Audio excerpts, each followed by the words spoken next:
Direct sequence spread spectrum has adopted something called the Barker 11 chipping code. Okay, so what? Well, when we use wireless, it's risky business. And that means that when we send information out over the wireless through the air, there's a high expectation that it may not get there. Bits may be lost in the ether. So what I'd like is a way to validate what I've received is accurate, and maybe even to reconstruct data if some of the ones and zeros are lost. So here's what we do. We're going to use as a baseline in DSSS a chipping code called Barker 11. Now what's a chipping code? Chipping code is a mathematical signature for a value that takes more bits than the value itself. It's the opposite of compression.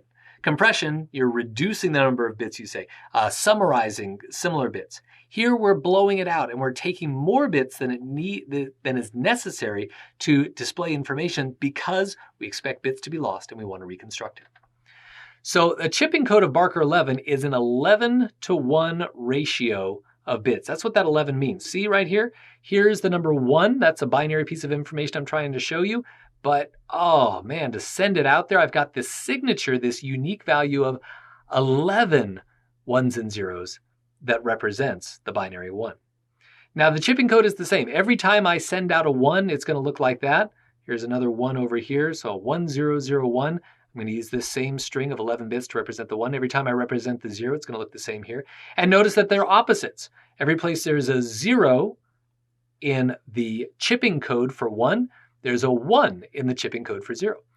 And vice versa. Every 1 is a 0 as we look at different values. So they are completely unique.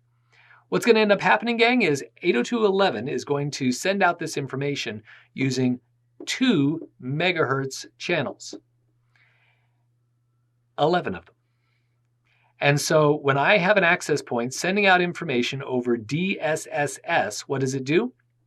It's going to send out over 2 megahertz channel the number 0, and over another 2 megahertz channel the number 1, and over another 2 megahertz channel the number 0, and then another 0 and a 1 and a 0 and a 0 and a 0 and a 1 and a 1 and a 1, and it says all that to say the number 1.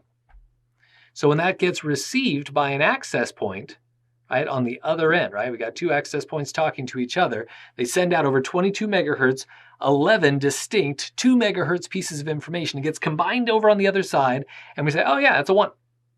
And then following right behind it, we've got, right, 1, 0, 1, 1, 0, 1, 1, 1, 0, 0, 0. And so we'll say, oh yeah, the number after that, that's a 0, right? So it's able to, as that gets sent out, it gets processed and revealed. Again, what's the value? The value is all about loss.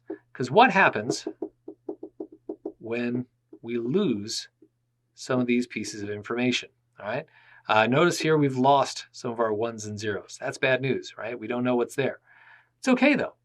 As long as I have at least 2 bits, if 2 of the 11 2 megahertz channels that I'm using have managed to send signals through, then I'll get a unique value. So I'll get, let's say, a 1 and a 0. Let's say those are the 2 values that I receive on this access point. Only the things that we see highlighted in yellow there were received. All the rest, can't understand what it is. Okay, it got muddied up. It's unintelligible signal. But when I see that 1 and that 0 in those bit places, I'm able to say, I can say with certainty, because I've got a unique value, I can say, oh, let me check my chipping codes. Yep, that definitely only happens when there's a 1. Yep, that definitely only happens when there's a 1. That's a unique signature of 1. Yes, I trust. I've got 2. I've got the bit that represents the 1, and I've got a kind of a confidence bit. I've got an affirming factor here. Yes, we definitely got the right information. So this is just math. The math is going to get applied in 802.11 in 2 megahertz channels that are going to be sent. And that's why 802.11 uses 22 megahertz channels at the 2.4 gigahertz frequency range. Why does it use a 22 megahertz channel to send out its signal?